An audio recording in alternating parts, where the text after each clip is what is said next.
अगर किसी राज्य में चुनाव के बाद किसी भी पार्टी को स्पष्ट बहुमत नहीं मिलता तो वहां राष्ट्रपति शासन लगा दिया जाता है।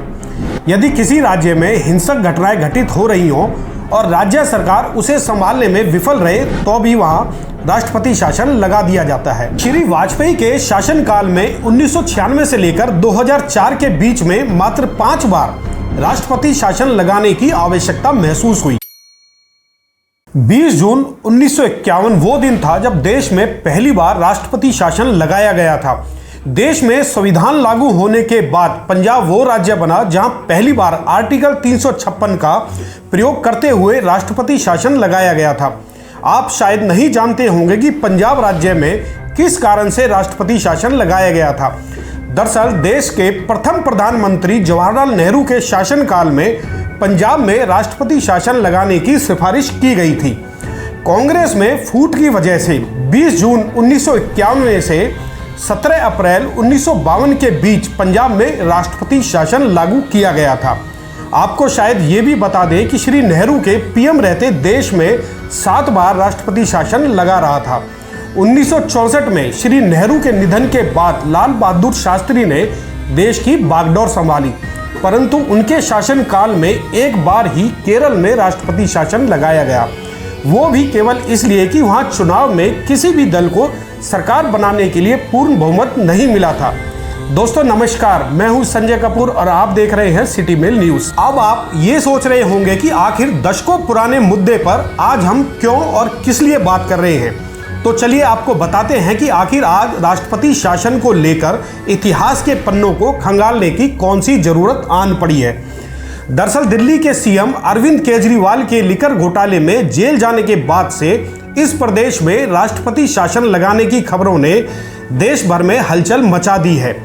सीएम केजरीवाल तिहाड़ जेल से सरकार चला रहे हैं, जबकि केंद्र की मोदी सरकार चाहती है कि केजरीवाल रिजाइन कर दें, मगर वो केंद्र की ये बात मानने की बजाय तिहाड़ से ही सरकार चलाना अधिक मुनासिब समझ रहे हैं।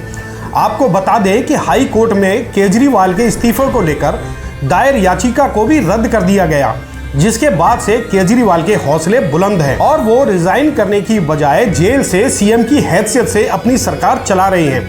उनके पास पूर्ण बहुमत है और उनके सभी विधायक चाहते हैं कि केजरीवाल ही सीएम रहे, चाहे फिर वो जेल में रहे या बाहर। यही वजह है कि इन दिनों दिल्ली सरकार को बर्खास्त कर राष्ट्रपति शासन लगाने की चर्चाओं ने राजनीतिक क्षेत्रों को गरमाया हुआ है। दिल्ली की शिक्षा मंत्री आतिशी भी इस बात का दावा कर चुकी हैं कि दिल्ली की सरकार को भंग कर राष्ट्रपति शासन लगाने का षड्यंत्र रचा जा रहा है। ऐसी ही खबरों के बीच आज हम राष्ट्रपति शासन के इतिहास को कुरेदने का प्रयास करेंगे। आज हम आपको ये बताने का प्रयास करेंगे कि देश में कब, कहां और किन हालातों में राष्ट्रपति शासन लगाया गया था। स्वर्गीय जवाहरलाल नेहरू और स्वर्गीय लाल बहादुर शास्त्री के शासनकाल के बाद स्वर्गीय इंदिरा गांधी के शासनकाल में देश ने सबसे अधिक राष्ट्रपति शासन की मार झेली है। उनके कार्यकाल में देश ने 51 बार राष्ट्रपति शासन का सामना किया।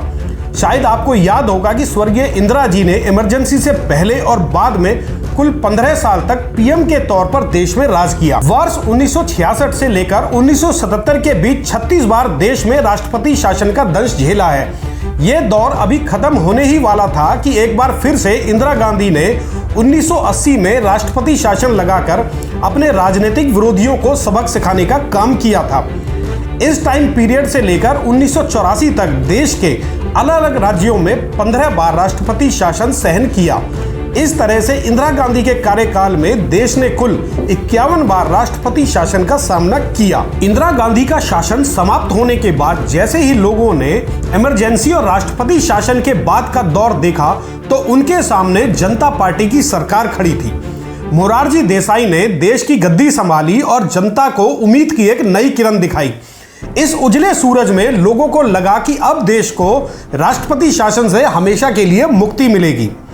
परंतु मोरारजी देसाई की 3 साल की सरकार में कुल 21 बार ऐसे अवसर भी आए जब देश के सामने अलग अलग राज्यों में राष्ट्रपति शासन लगाया गया। इस दौरान चौधरी चरण सिंह भी 6 महीने के लिए देश के पीएम बने, जिन्हें कांग्रेस ने अपने समर्थन से देश की सत्ता सौंपी थी। उनके मात्र 6 महीने के कार्यकाल में 4 बार देश के विभिन्न राज्यों ने राष्ट्रपति शासन देखा। लेकिन इसके बाद जनता पार्टी की सरकार गिर गई और इंदिरा गांधी ने फिर एक बार देश की सत्ता अपने हाथों में ले ली। उनके चौथे बार प्रधानमंत्री बनते ही फरवरी 1980 में एक साथ 9 राज्यों में राष्ट्रपति शासन लगाया गया। इंदिरा जी के बाद युवा प्रधानमंत्री राजीव गांधी ने जब देश की सत्ता अपने हाथों में संभाली तो 21 अक्टूबर 1984 से 2 दिसंबर 1989 के बीच 6 बार देश को राष्ट्रपति शासन में रहना पड़ा। राजीव गांधी के बाद देश में वीपी सिंह की सरकार बनी और 2 दिसंबर 1989 से लेकर 10 नवंबर 1990 के बीच में 2 बार राष्ट्रपति शासन का सामना किया गया। इसके बाद वीपी सिंह सरकार को आरक्षण आंदोलन की आंच ने सत्ता से बेदखल कर दिया और फिर देश में आया चंद्रशेखर का दौर।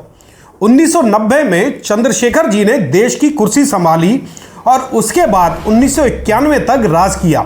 इस दौरान उनके कार्यकाल में 5 बार विभिन्न राज्यों ने राष्ट्रपति शासन देखा। चंद्रशेखर के जाते ही फिर आया कांग्रेस का शासन और पीवी नरसिम्हा राव ने देश की सत्ता संभाली।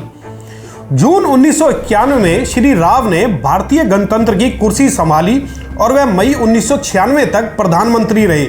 आपको बता दें कि कांग्रेस सरकार के इस कार्यकाल में 11 बार देश के अलग अलग राज्यों में राष्ट्रपति शासन लगाया गया।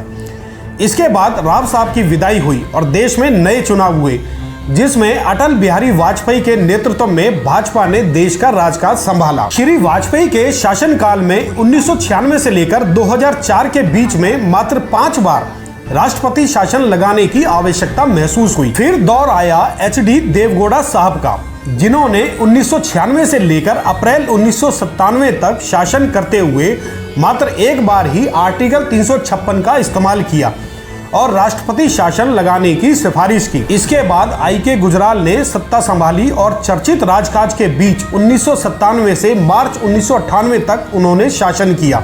हैरत की बात है कि इस बीच एक बार भी राष्ट्रपति शासन नहीं लगाया गया। इस तरह से जब श्री गुजराल की विदाई हुई तो देश में एक बार फिर से कांग्रेस की सरकार बनी।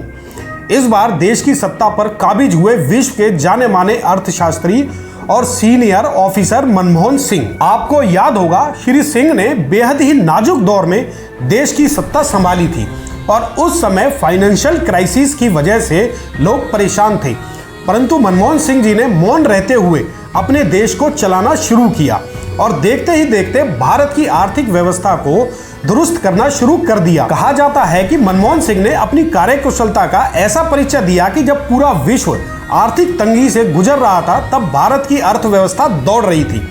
मनमोहन सिंह ने पूरी दुनिया के लिए अपने देश के दरवाजे खोल दिए और विदेशी निवेश आमंत्रित कर भारत की अर्थव्यवस्था को मजबूती प्रदान की, जिसे देश के लोग आज भी याद करते हैं। ऐसे ज्ञानी और प्रकांड अर्थशास्त्री PM के कार्यकाल में भी देश के कई राज्यों में राष्ट्रपति शासन लगाया जाता रहा। मई 2004 से मई 2014 के बीच मात्र 12 बार देश में राष्ट्रपति शासन लगे।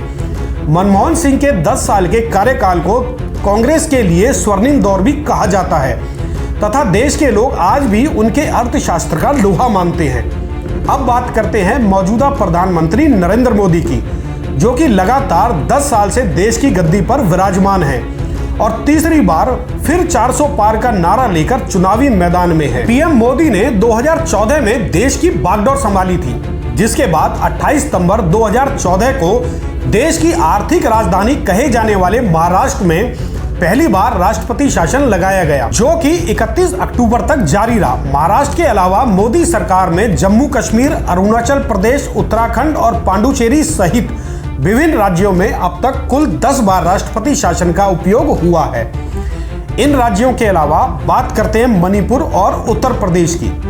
मणिपुर में 10 बार और यूपी में 9 बार राष्ट्रपति शासन लागू रह चुका है। इसी कड़ी में बात करते हैं जम्मू कश्मीर की, जहां अब तक सबसे लंबे समय तक राष्ट्रपति शासन रहा है। करीब 12.5 साल तक जम्मू कश्मीर ने राष्ट्रपति का शासन देखा है। इनमें से पंजाब और जम्मू कश्मीर ने आतंकवाद की वजह से राष्ट्रपति शासन का सामना किया है, तो उत्तर प्रदेश में पुलिस विद्रोह और उसके बाद बाबरी मस्जिद ढहाने की वजह से राष्ट्रपति शासन लगाया जाता रहा है। इसी तरह से अलग अलग वजहों से देश में राष्ट्रपति शासन लागू किए जाते रहे हैं।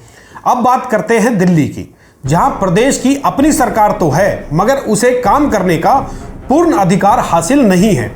दिल्ली की सरकार को केंद्र की तरफ से नियुक्त उपराज्यपाल की शरण में सरकार चलाने का मौका मिलता है। अक्सर उपराज्यपाल और दिल्ली सरकार में टकराव की नौबत रहती है। यदि केंद्र में दिल्ली में किसी भी एक पार्टी की सरकार है तब ये नौबत नहीं आती। फिलहाल दिल्ली में आम आदमी पार्टी की सरकार है तो केंद्र में मोदी साहब विराजमान हैं। ऐसे में इन दोनों के बीच टकराव की फिल्म पूरी दुनिया देख रही है। दिल्ली के सीएम को करप्शन के आरोप में जेल भेज दिया गया है और अब वहां राष्ट्रपति शासन लगाने की योजना पर काम किया जा रहा है। ऐसे आरोप दिल्ली सरकार के मंत्री और विधायक लगा रहे हैं। अब देखना यह है कि आखिर दिल्ली में कब राष्ट्रपति शासन लागू किया जाता है। अब आपको बताते हैं कि आखिर राष्ट्रपति शासन किस अवस्था में लगाया जाता है। अगर किसी राज्य में चुनाव के बाद किसी भी पार्टी को स्पष्ट बहुमत नहीं मिलता तो वहां राष्ट्रपति शासन लगा दिया जाता है। यदि किसी राज्य में हिंसक घटनाएं घटित हो रही हों और राज्य सरकार उसे संभालने में विफल रहे तो भी वहां राष्ट्रपति शासन लगा दिया जाता है।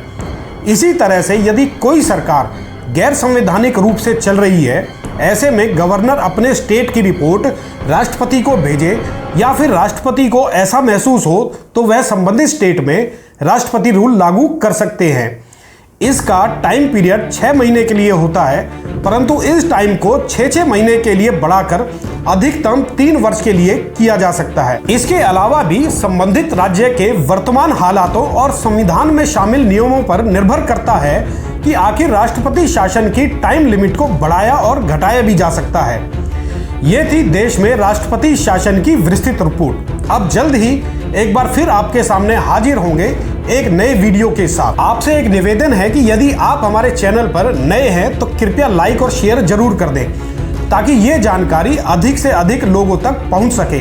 और हाँ, आपसे एक निवेदन ये भी है कि इस चैनल को सब्सक्राइब जरूर कर दें। धन्यवाद।